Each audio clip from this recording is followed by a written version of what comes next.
बदमाश हथियार लेके हम लोगों को रखाया रहा, बोलता रहा कि अगर आपने आवाज लगाई या शोर मचाया तो सबको हम गोली मार देंगे। कल मेरी पत्नी जितने जेवर पहने वो उतरवा लिए, अलमारियों में जो जेवर रखे थे वो भी ले गए सब तोड़ ताड़ के, जो रुपए पैसे रखे थे वो भी सब ले गए, रिवॉल्वर मेरी ले गए। 1, 2, 3, 4, 5, 6, 7, 8, 9 सर पर लाल कपड़ा बांधे इस लुटेरे गैंग की तस्वीरों को देख लीजिए।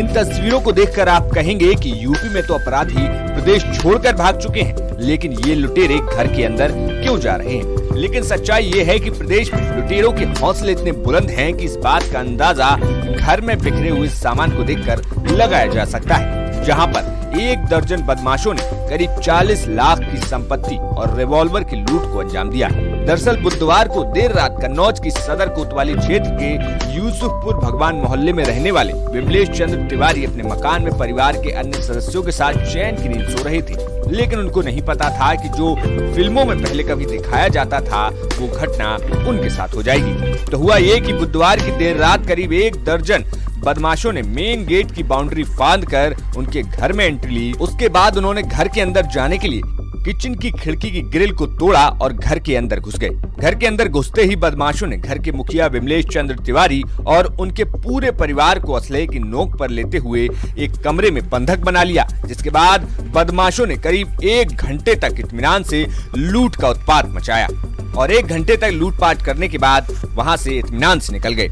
जैसे ही बदमाश डाका डालकर परिवारजनों की जान छोड़कर वहां से निकले, तब कहीं जाकर पुलिस को सूचना दी गई और मौके पर दल बल के साथ पुलिस के तमाम अधिकारी वारदात की जगह पहुंचे।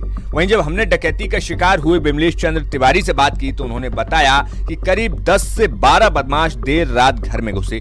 बदमाशों ने घर के सभी लोगों को बंधक बनाया, एक कमरे में बंद कर दिया और कहा कि हमें चाबियां दे दो और हम जो कर रहे हैं हमें करने दो, अगर हमें डिस्टर्ब किया तो गोली मार देंगे। हमारे यहाँ रात में डकैती पड़ी, एक करीब 10-12 बदमाश घुसे हैं घर में, दरवाजा तोड़ के।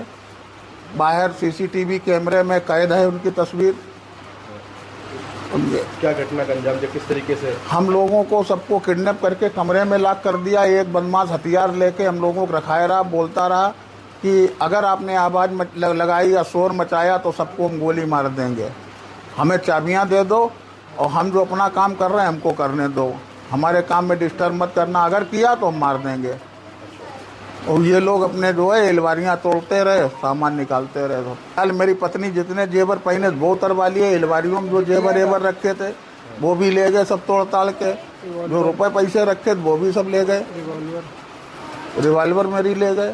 वहीं लूट के बाद मौके पर दल बल के साथ पुलिस पहुंची, साथ ही साथ कानपुर जोन आईजी प्रशांत कुमार भी जायजा लेने के लिए पहुंचे। वहीं कन्नौज एसएसपी कुमार अनुपम ने कहा कि तहरीर के आधार पर अब कार्रवाई की जा रही है। घर में बंधक बना के डकैती की घटना को अंजाम दिया गया, क्या पूरा मामला है? थाना कन्नौज कोतवाली क्षेत्र में मकरंद नगर स्थित एक मकान में रात में कुछ बदमाश एक घर में घुसे थे और घर में मौजूद जो परिजन थे उनको धमकाकर घर का सामान और अन्य चीज़ें तो ले गए। इस प्रकरण में मौके पे वरिष्ठ अधिकारियों द्वारा भी भ्रमण कर लिया गया है, फॉरेंसिक हमारी फील्ड यूनिट ने भी भ्रमण किया हुआ है, मुकदमा पंजीकृत किया जा रहा है और जल्दी इस घटना का अनावरण। सर लगभग कितना नुकसान हुआ होगा? तहरीर हमें प्राप्त हो रही है, अभी उस पर आकलन करेंगे। फिलहाल कानून व्यवस्था की इस हालत पर आपका क्या कहना है, हमें अपनी राय जरूर बताइए। कन्नौज से नीरज श्रीवास्तव की रिपोर्ट, यूपी तक।